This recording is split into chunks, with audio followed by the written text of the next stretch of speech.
Assalamualaikum. I hope everyone is doing fine. I'm Hamza Tariq, roll number 9. The topic of my presentation is purification of water on small scale, disinfection of wells, and chlorination of water.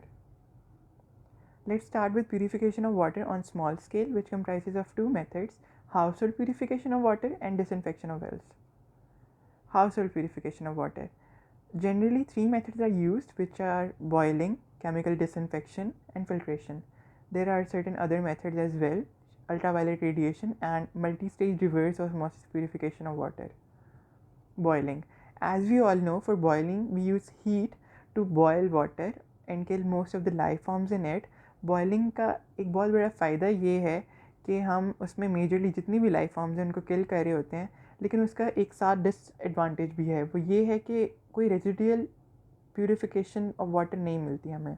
मतलब अगर आप एक utensil के अंदर water को boil करेंगे तो उसको जब आप किसी दूसरे यूटेंसिल के अंदर ट्रांसफ़र करके स्टोर करेंगे तो हो सकता है कि उसमें लाइफ फॉर्म्स डेवलप हो जाएं।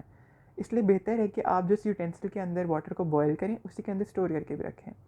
इसके अलावा बॉयलिंग से जो वाटर की टेम्परेरी हार्डनेस है वो भी चली जाती है। Chemical disinfection. केमिकल डिसइंफेक्शन में वी यूज़ सर्टेन केमिकल्स जिनमें मोस्टली क्लोरीन होती है, जो कि वाटर को डिसइंफेक्ट कर रही होती है। तो हम ये जितने भी केमिकल्स देखेंगे ये सारे वो हैं जो कि यूजुअली इंडस्ट्री में यूज़ होते हैं और वाटर को प्यूरीफाई करते हैं। We have bleaching powder which is a white amorphous solid, और इसकी पंजेंट स्मेल ऑफ क्लोरीन भी होती है उसमें, and it contains 33% of available chlorine. Then we have chlorine solution, which is prepared from bleaching powder. For this, we mix 4 kg of bleaching powder with 25% available chlorine in 20 liters of water, and this gives us 5% solution of chlorine. Then we have high test hypochlorite. This is a calcium compound which contains 60 to 70% of chlorine. And we have chlorine tablets, जिसमें chlorine होती है obviously. ये certain chemical और industrial names के साथ आता है market में, लेकिन इसका ड्रॉबैक ये है कि ये कॉस्टली बहुत होती हैं। Then we have iodine.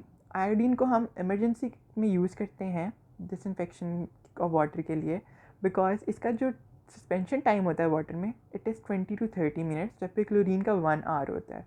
इसके लिए हमें 2% एथेनॉल सोल्यूशन ऑफ आयोडीन चाहिए, जो कि 1 लीटर ऑफ वाटर के लिए काफ़ी है। आयोडीन को यूज़ करने का ड्रॉबैक ये है कि आयोडीन का अपनी एक स्मेल होती है और अपना एक टेस्ट होता है जो कि वाटर में आ जाता है। इसके अलावा आयोडीन फिजियोलॉजिकली एक्टिव होती है वाटर के अंदर, जो कि डिफरेंट हार्म कॉज कर सकती है। Then we have potassium permanganate. इसको पहले काफ़ी ज़्यादा यूज़ किया जाता था, लेकिन एज़ वी ऑल नो कि KMNO4 का अपना कलर, अपनी ओडोर और अपना एक टेस्ट होता है, तो वो वाटर में आ जाता है ऑब्वियसली।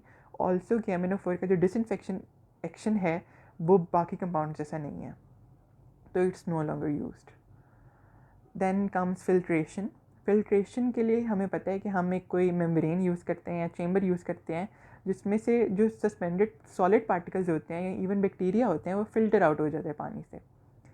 अब हमारे पास डिफरेंट टाइप ऑफ फ़िल्टर्स हैं। We have Pasteur Chamberland filter, Berkefeld filter and Katadyn filter. जो चैम्बरलैंड फ़िल्टर है उसमें फ़िल्टर पोर्सिलिन का बना हुआ होता है, और बर्गफेल्ड में इन्फ्यूजोरियल अर्थ का होता है। इन्फ्यूजोरियल अर्थ का मतलब ये है कि इट इज़ डिराइव फ्रॉम डायमेंटस और सेडिमेंट्री रॉक, मतलब मटेरियल उससे बना हुआ होता है। Then we have catalan filter. Catalan filter में हम जो फ़िल्टर है उसके ऊपर सिल्वर कैटलिस्ट भी लगा देते हैं, जो कि बैक्टीरिया को किल करने में हेल्प करता है। This is a picture of Bergfeld filter. Then comes ultraviolet radiation. Ultraviolet radiations जो हैं वो काफ़ी ज़्यादा लाइफ फॉर्म्स को किल कर सकती हैं, उनमें ये कैपेबिलिटी है, तो हम उसको यूज़ करते हैं प्यूरिफिकेशन ऑफ वाटर में।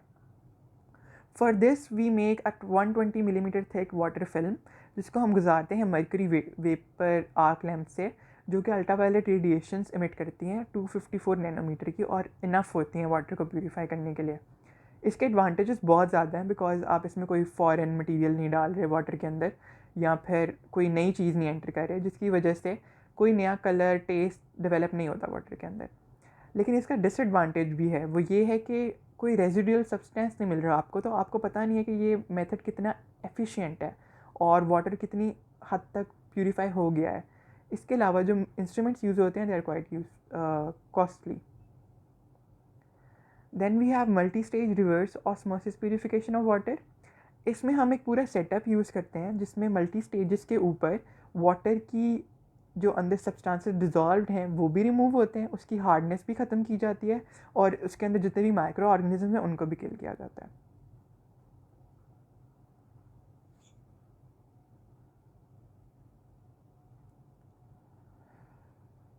Sorry about that. Then we have disinfection of wells. Disinfection of wells में हम क्या करते हैं कि जो वेल का पानी है हम उसको साफ़ करने की कोशिश करते हैं स्पेसिफिक मेथड्स को यूज़ करते हुए। उसके लिए डिफरेंट स्टेप्स हैं। सबसे पहले you have to find the volume of water. उसके लिए you will measure the depth of water column, diameter of well, और उसको आप इस फार्मूला में पुट कर देंगे और आपको वॉल्यूम ऑफ वाटर मिल जाएगा। Then we have to find out the amount of bleaching powder that we require. उसके लिए हम हॉरेक्स अपरेटस यूज़ कर सकते हैं और रफली 2.5 ग्राम्स ऑफ ब्लीचिंग पाउडर चाहिए होता है 1000 लीटर्स ऑफ वाटर को डिसइंफेक्ट करने के लिए। नेक्स्ट स्टेप ये है कि हम ब्लीचिंग पाउडर को वाटर में डिज़ोल्व करें और उसके लिए हम एक बकेट लेते हैं, उसमें थोड़ा सा पानी होता है, उसमें हम एक थिन पेस्ट बनाते हैं। फिर उस पेस्ट के अंदर हम और पानी डालते हैं कि 3/4 बकेट फुल हो जाए। फिर हम उसको थोड़ी देर के लिए छोड़ देते हैं। फिर उसके अंदर जो लाइम कंपोनेंट है ना वो नीचे बैठना शुरू हो जाता है, जो कि हमें बिल्कुल भी नहीं चाहिए।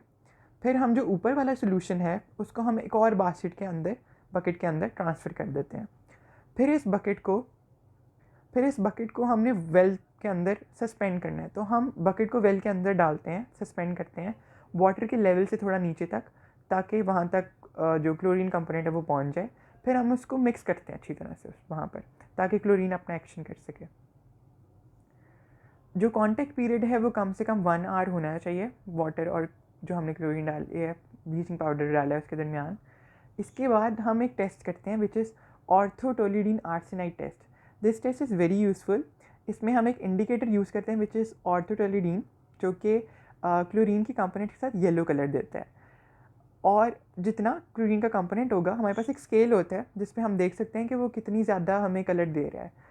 तो अगर वो जो हमें क्लोरीन का लेवल है वो 0.5 मिलीग्राम पर लीटर से कम मिल रहा है, that means we have to repeat the chlorination procedure. Chlorination सही से नहीं हुई अभी, उससे ज़्यादा होना चाहिए। Then we have a double pot method.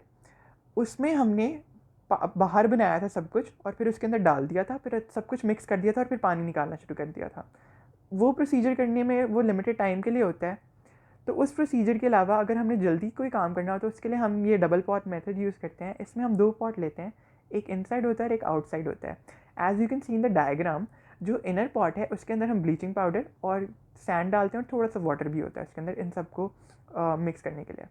फिर जो आउटर वाला बॉक्स होता है ना, उसके अंदर हम एक होल बनाते हैं 1 सेंटीमीटर डायमीटर का, बॉटम से 4 सेंटीमीटर ऊपर। उसके बाद हम इनर के अंदर भी एक होल बनाते हैं, वो ऊपर रिम के पास होता है। इससे ये होता है कि जब हम इसको सस्पेंड करते हैं वेल के अंदर, तो 1 से 2 हफ्ते तक पानी आके गुजरता रहता है और जो क्लोरीन का कंपोनेंट है वो यूज़ अप होता रहता है और उस पानी को क्लियर करता रहता है। हम ऑब्वियसली इसको पॉट को बनाकर तो उसमें वेल के अंदर थोड़ी देर के लिए रख देते हैं और वो पानी को डिसइंफेक्ट करना शुरू हो जाता है, and it is applicable for 2 to 3 weeks. Now coming to chlorination of water. Chlorination of water का मतलब ये है कि हम उसमें क्लोरीन का इतना कंपोनेंट डालें कि क्लोरीन वहाँ पर जाकर जितने भी माइक्रो ऑर्गेनिजम्स हैं उनको किल कर सकें, मेजर लीक को, और अपने सारे जो एक्शन हैं वो कर सके। क्लोरीन जो है वो कोएगुलेशन को हेल्प करती है। इसके अलावा आयरन, मैंगनीज और हाइड्रोजन सल्फाइड को ऑक्सीडाइज करती है, जो कि टॉक्सिक हैं। उसके बाद जो टेस्ट और ऑर्डर आ रहा है वाटर के अंदर किसी वजह से, उसको भी ख़त्म करती है। जी, क्लोरीनेशन ऑफ वाटर में एक्शन कैसे आता है क्लोरीन का, उसमें as you can see in the chemical equation, जब हम वाटर को क्लोरीन को वाटर में डालें तो हाइड्रोक्लोरिक एसिड बनता है। इसके अलावा हाइपोक्लोरस एसिड बनता है। इस हाइपोक्लोरस एसिड से हाइड्रोजन आइंस और हाइपोक्लोराइड आइंस जनरेट होते हैं। मेजरली रोल जो है वो हाइपोक्लोरस एसिड का होता है किलिंग में।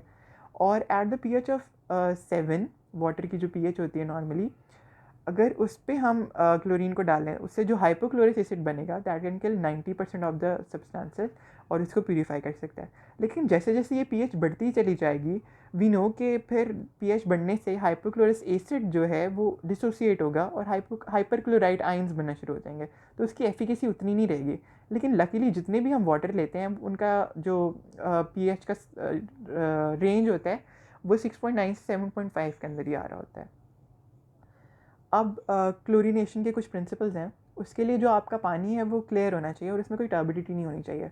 टर्बिडिटी का मतलब ये है कि उसमें कोई सस्पेंडेड फॉर्म नहीं होनी चाहिए, वो कोई हेजीनेस या क्लाउडीनेस नहीं होनी चाहिए पानी के अंदर, वो बिल्कुल क्लियर होना चाहिए, लिक्विड जैसा। उसके बाद आपको क्लोरीन डिमांड का पता होना चाहिए। क्लोरीन डिमांड का मतलब ये है कि हम कितनी क्लोरीन डाल रहे हैं। ये एक्चुअली एक डिफरेंस है to the chlorine added into the water minus the residual chlorine. हम उसको एस्टिमेट करते हैं कि वाटर को एक्चुअली क्लोरीन कितनी चाहिए जिससे वो प्यूरीफाई हो जाए।